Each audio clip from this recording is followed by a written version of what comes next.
Have you ever wondered what happens when the financial gatekeepers, the auditors we trust, are the ones breaking the rules? In 2024, the financial world was rocked by a scandal of epic proportions. One involving a little-known accounting firm called BF Borgers. This wasn't just a small mistake. It was a massive systemic fraud that put hundreds of companies and billions of dollars of investor money at risk. So, who is BF Borgers? Based in Colorado, they positioned themselves as a go-to auditor for smaller, publicly traded companies, especially those in the volatile crypto and SPAC sectors.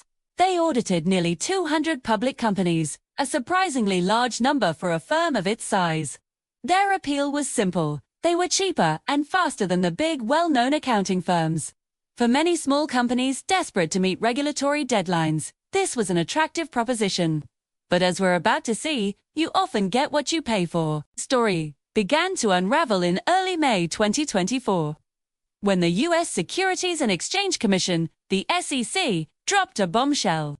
They charged BF Borgers and its founder, Benjamin F. Borgers, with what they called a massive fraud. The sex accusations were stunning. They claimed that for years, the firm had been systematically faking its audit work. Imagine this. An audit is supposed to be a thorough, independent review of a company's financial statements.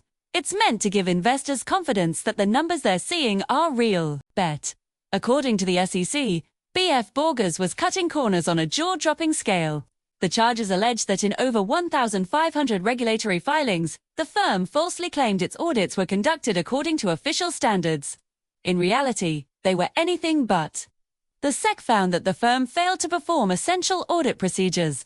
They didn't get proper engagement letters from clients, didn't properly document their work, and in many cases, simply recycled paperwork from previous years, changing only the dates.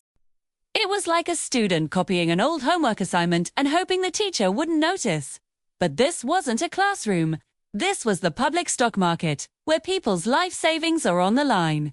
The regulator painted a picture of a firm completely out of control. Benjamin Borgers himself was accused of telling his staff to create fake audit documentation. They allegedly took documents from previous audits and just passed them off as current work, a clear and deliberate act of deception. DSC stated that for more than 75% of the firm's clients, the lead partner on the audit hadn't even performed a basic review of the work. It was a complete sham. The consequences were immediate and severe. The SEC permanently banned BF Borgers and its founder from practicing as accountants before the commission. They were also hit with a hefty $14 million civil penalty. This was one of the largest enforcement actions ever taken against an audit firm. It effectively put BF Borgers out of business overnight. Now, you might be thinking, okay, a shady accounting firm got shut down. What's the big deal? The big deal is the ripple effect. Suddenly, hundreds of companies, from small-cap stocks to well-known crypto players, were left without an auditor. Under SEC rules, public companies must have their financial statements audited. Without an auditor, they can't file their required quarterly and annual reports. If they can't file those reports, they risk being delisted from stock exchanges, like the Nasdaq and the NYSE. Panic set in. Phones started ringing off the hook at other accounting firms, as nearly 200 companies scrambled to find a new auditor on extremely short notice. This created a massive bottleneck. The big firms were already busy with their existing clients, and smaller firms were wary of taking on the clients of a disgraced auditor, fearing they might have hidden financial problems. One of the highest-profile sectors hit was the crypto industry. Several companies involved in Bitcoin mining and other digital asset businesses were clients of BF Borgers. This scandal couldn't have come at a worse time for them. The crypto world was already under intense regulatory scrutiny, and having their auditor exposed as a fraud only added to the industry's credibility problems. It fueled the narrative that the crypto space is a Wild West full of risky, poorly managed companies. But it wasn't just crypto. The scandal impacted a wide range of industries, including many SPACs or special-purpose acquisition companies.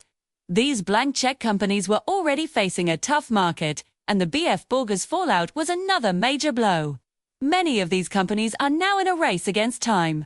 They have to find a new auditor, get their past financials re-audited, and file their delayed reports before they get kicked off the stock exchange. It's a logistical and financial nightmare. So, how could this happen? How could one firm get away with such widespread fraud for so long? It points to a few critical weaknesses in the system. Firstly, BF Borgers operated in a segment of the market that often flies under the radar. They catered to smaller companies that the big, reputable accounting firms might not want as clients. This created a space for a low-cost, low-quality provider to thrive. Secondly, the regulatory body that inspects audit firms. The Public Company Accounting Oversight Board, or PCAOB, had apparently been flagging deficiencies at BF Borgers for years. However, these inspection reports are often released with a significant delay and can be difficult for the average investor to find and understand. While the regulators were aware of problems, the firm was still allowed to operate until the SEC finally brought down the hammer with its fraud charges. This raises serious questions about the effectiveness of audit oversight, especially for firms that audit smaller public companies. Are we paying enough attention to the gatekeepers at the lower end of the market? The BF Borgers case suggests the answer is a resounding no. It highlights a dangerous gap in the system, where a firm could build a massive client list while allegedly committing fraud on an industrial scale. The aftermath of this scandal will be felt for years. For the companies affected, the road ahead is tough. They face the high cost of re-audits, the risk of delisting, and the loss of investor confidence. They have to explain to their shareholders how they ended up with a fraudulent auditor in the first place.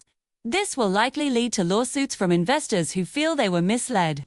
For the accounting industry, this is a major black eye. It reinforces the public's worst suspicions about a lack of integrity in the financial world. Fifth, it will likely lead to calls for stricter regulations and more aggressive enforcement, especially for auditors of small-cap and high-risk companies. Regulators will be under pressure to show they can prevent a repeat of this situation. And for investors, this is a powerful and painful reminder: always do your due diligence. It's not enough to just look at a company's financial numbers. You also have to look at who is vouching for those numbers. The name of the auditor matters. While no audit is a guarantee against fraud, choosing a firm with a long-standing reputation for quality and integrity is a crucial part of risk management. The BF Borgers scandal proves that, when the price of an audit seems too good to be true, it probably is. This story is a classic case of what can go wrong when checks and balances fail. It's about deception, regulatory failure, and the far-reaching consequences that ripple through the market when trust is broken. The financial system is built on a foundation of trust, and BF Borgers took a sledgehammer to that foundation. As the dust settles, the lessons learned from this massive fraud will hopefully lead to a stronger, more transparent system for everyone. Thanks for watching. If you found this breakdown helpful, please hit the like button and subscribe for more deep dives into the stories shaping our financial world. See you next time.